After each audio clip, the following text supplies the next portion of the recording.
Nageenyi badhaadha kabajamtoota hordoftoota waabee miidiyaa odeeffannoo Feebruaarii 12 2022 kan guyyaa sanbataa saniif dhiyeessaa namni sanii dhiyeessu naa Abbaasii odeeffannoowwan keenya yeroo mara argachuuf chaanaalii YouTube waabee miidiyaa subscribe godhuu hin dagatinaa isaniin jecha odeeskeen kanarratti injifannoo waraanni bilisummaa Oromoo godinaalee Oromiyaa garaagaraatti galmeessaa jiru dhimma hidhamtoota manhidhaa Saawudii jiranii fi odeeffannoowwan biraa sarkaasanii qabna. Odeeffannoo keenya injifannoo waraanni bilisummaa Oromoo torban kan keessa godinaalee Oromiyaa garaagaraatti galmeesseen jalqabna. Waraanni bilisummaa Oromoo zooniilee garaagaraa waraana mootummaa irratti tarkaanfii fudhataa jiraachuun himame. Waraanni bilisummaa Oromoo zoonii Kibbaa Cibraan Odaa Adoolaa godin Gujii Bahaa aanaa Shaakkisoo magaalaa Darmeetti lol torban kan keessa geggeesseen hidhamtoota siyaasaa Oromoo manhidhaa irraa hiikee jiraachuun gabaafame. Gamkaaniin waraanni bilisummaa Oromoo zoonii Kibbaa Cibraan Soddombooroo walitti fufiinsaan guyyaa 9ffaaf lol jajjabaa geggeessaa kan jiru yoo ta'u guyyaa lamdur bakkoota 3 Marshaa Laga Goolaa fi Gooroo Qullubbiitti waraana mootummaa waliin lol jajjabaa geggeessuu beekame. Oduma wal fakkaatuun waraanni bilisummaa Oromoo zoonii giddugaleessaa Onakuuyyuu magaalaa Ulaa Huumootti tarkaanfii waraana mootummaa irratti fudhateen iddoo ajjeesuun konkolaataa paatroolii Lambooji'u hime. Achuun magaalaa Daaroo Daanisaa jedhamutti seenuun waraanni bilisummaa Oromoo waraan bilxiginnaa hedduu du'aaf madoon adabuus ifoomsee jira. Ona warra jaarsoo magaalaa Filiqliq akkasuma ona hidhaabuu abbootettis waraan mootummaa du'aaf madoon adabuu beeksisee jira.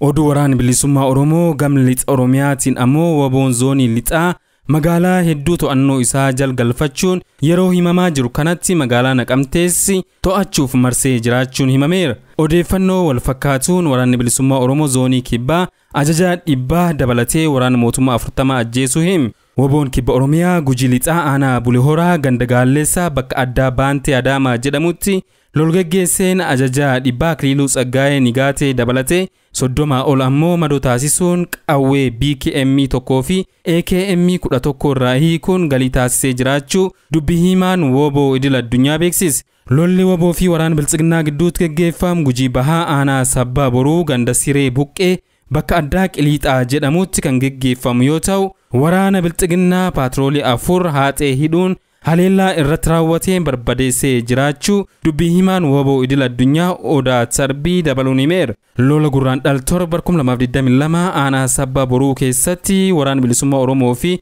humna bilxiginnaa jidduutti geggeeffamaa oolu hordofee karaan Finfinnee Nageellee Booranaa geessu cufamee jiraachuunis baramee jira. Akkasuma woboon lola Liibanitti guyyaa lamdur geggeessaa ooleen injifannoo guddaa gonfachuun isaa himamaa jira. Waraanni bilisummaa Oromoo zoonii giddugaleessaa ona Liiban Jaawwiitti meeshaa waraana hedduu faannoo Amaaraa irraa booji. Waraanni bilisummaa Oromoo zoonii giddugaleessaa ona Liiban Jaawwii yookaan ammoo Baabbichaatti gurraan dhal 10/2022 sakataa instansaa konkolaataa Isuuzuu fe'umsaa tokko irra taasiseen meeshaa waraanaa masaraa mootummaa Bahar Daar irraa fe'amuun humnoota fiinxalleeyyii Amaaraa kanneen Oromoo ajjeesaa jiraniif ergamaa ture to'annaa isaa jala oolchuu beeksisee jira. Konkolaataan kun maqaa gargaarsa uummata Amaaraa naannoo Oromiyaa irraa buqqa'aniif geessina jedhuun naannoo Amaaraa Kombolchaa irraa meeshaa waraana hedduu fi rasaasa bireenii 500 waliin fe'ee osoo deemuu ganam barii aanaa Liiban Jaawwii magaalaa aanaa irraa kiiloomeetira 1 kan hin caalle irratti waraanni bilisummaa Oromoon to'annaa jala ooluu gabaafame. Meeshaa kan fe'ee kan deemaa ture miseensa faannoo ta'uu ragaan harkatti qabamee kan ibsu yoo ta'u namni kun duraanis miseensa poolisii federaalaa ta'ee tajaajilaa akka ture barameera. Yeroo ammaa to'annoo waraana bilisummaa Oromoo jala ta'uun dhimmi isaas qoratamaa jiraachuu waraanni bilisummaa Oromoo onichaa kan ifoomse. Konkolaataan to'annaa jala oolfame kun Bahar Daarii hanga Oromiyaa hordoffii taasifamaa tureen eeruu waraana bilisummaa Oromoo dhaqqabeen to'atamuu beekame. Akka odeeffannoon konkolaachisaa kan irraa argame ifoomsutti rasaas kanneen mootummaan naannoo Amaaraa faannoo hidhatanii Oromiyaa keessa socho'aa jiran akka dhaqqabsiisuuf itti kennamuu saaxilee jira. Mootummaan naannoo Oromiyaa osoo lammiileen isaa dhumanii humnoonni fiinxalleeyyii Amaaraa ilmaan Oromoo itti hufanii akka ajjeefamaniif deeggarsa qarshii miliyoona 100 mootummaa naannoo Amaaraaf taasisuun ni beekama. Lammiileen Itoophiyaa manhidhaa Saawudii keessatti argaman rakkoo hamaa keessa jiraachuu himan. Lammiileen Itoophiyaa lakkoofsaan 100 ol tahan waggaa 2 oliif manhidhaa Saawudii garaagaraatti hidhamanii dararamaa jiru. Lammiileen kun guyyaa qabamanii hidhaman irraa kaasee rakkoo fayyaa nyaata dhabuu fi rakkoowwan garaagaraaf saaxilamanii rakkachaa jiru. sababaan hidhaa kana hayyam jireenyaa qabaachuu dhabu jedhamus lammiileen waraqaa hayyam jireenyaa guutuu qabanis hedduun hidhamanii jiraachuu himu. Godaantota kana jidduu dubartoonni, daa'immanii fi maanguddoon akkasumas dargaggoon kan argaman yoo ta'u, iddoowwan itti hidhamanitti hedduun isaanii dhukkubsatanii jiru. Akkasumas sababa dararaa isaan irra gahuuf kan lubbuun dabre jiraatus odeeffannoon ni addeessa. Lammiileen kunniin rakkoo qorraa, beela, dhukkubaa fi reebichaan sammuu fi lubbuu isaanii qaalii kan dhabaa jiran yoo ta'u, baqattoon lubbuu dhabanis awwaalchi dhabuun reeffi hidhamtoota wajjin taa'aa jira. Manhidhaa rakkoon itti hammaat keessaa Xaariq Alkaarijiin tokko yoo ta'u, waldhaansa dhabuu fi rakkoo ximsammuu irraan kan ka'ee fi hidhamtoonni lubbuu dhabaa jiraatu himu.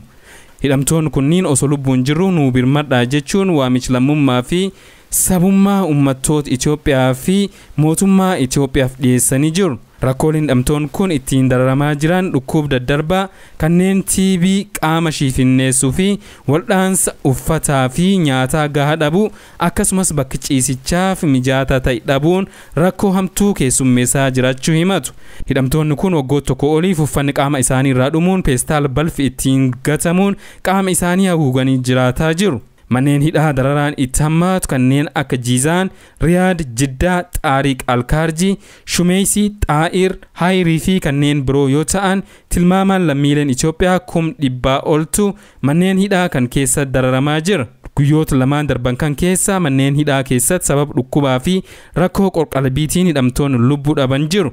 Rakkoo lammiileen Itoophiyaa manneen hidhaa Saawud Arabiyaa keessatti dabarsaa jiran kan hordofee abbootii amantii fi fayyadamtoonni miidiyaa hawaasummaa dhimmi lammiilee kanaa furmaata argachuu qab jechuun dhiibbaa taasisaa jiru. Hidhamtoonni kunniinis maatiin keenya kan biyya keessa jiran mootummaan Itoophiyaa akka gara biyyaa nu galchuuf dhiibbaa taasisuu qabu jechuun gaafataa jiru. Mootummaan Itoophiyaa jiila abbootii amantaa fi qondaaltota mootummaa irraa ta'e dhimma baqattootaa kan furuuf torbaan lamdur gar Saa'udii kan erge yoo ta'u, jiilli kun qondaaltota mootummaa Saa'udii dhimma ilaalu waliin marii geggeessuu alatti maal akka gahamu wanti ibsamin jiru.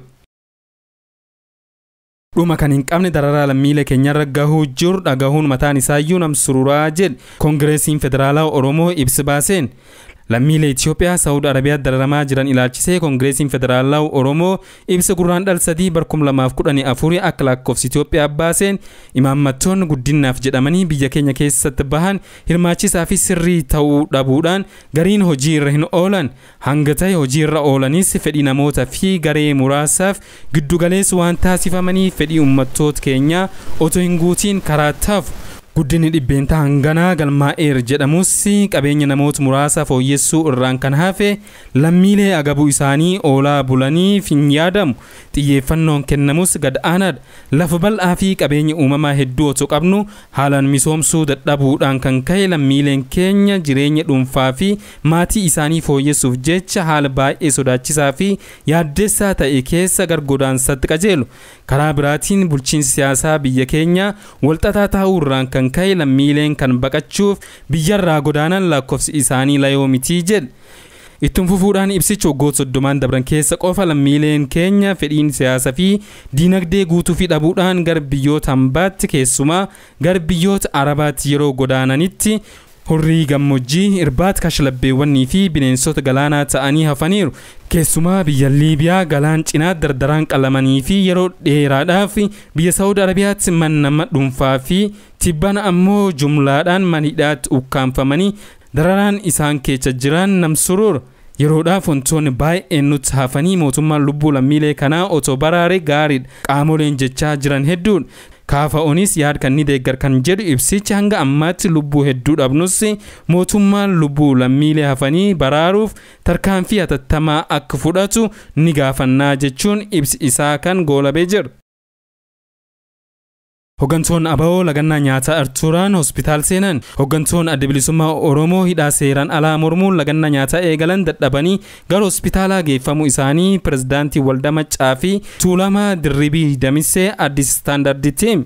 Hoggantoonni dhaabichaa kan akka Mikaa'el Booraan, Kennaasaa Ayyaanaa, Daawwit Abdataa, Lammii Beenyaa, Gadaa Gabbisaa fi itti gaafatamaan sabquunnamtii ABO duraanii Baatee Urgeessaa buufata poolisii Burraayyuu irraa gara hospitaala poolisii Caffee boodatti fudhatamuu gabaafame.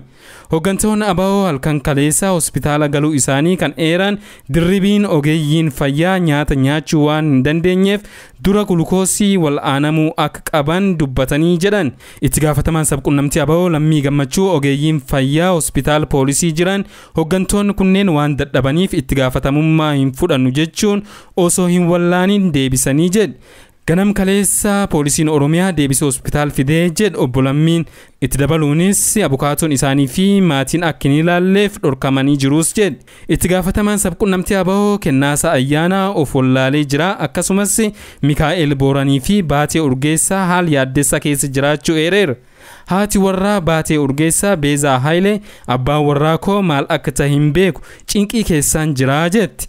Dirribiin gama isaatiin gareen jaarsolii manhidhaa deemanii hooggantoonni kun nyaata akka nyaatan kadhatanis haq dhabnee dararamuu maannaa du'uu wayyaa deebii jedhu argachuu himan. ABO'n ibsa kaleessa baaseen haalli fayyaa hooggantoota dhaabichaa godina addaa naannoo Finfinneetti hidhamanii miidhamaa akka jiruu fi hooggantoonni kunneen maatii isaaniitiin akka wal hin argin dhorkamuu isaanii eereera.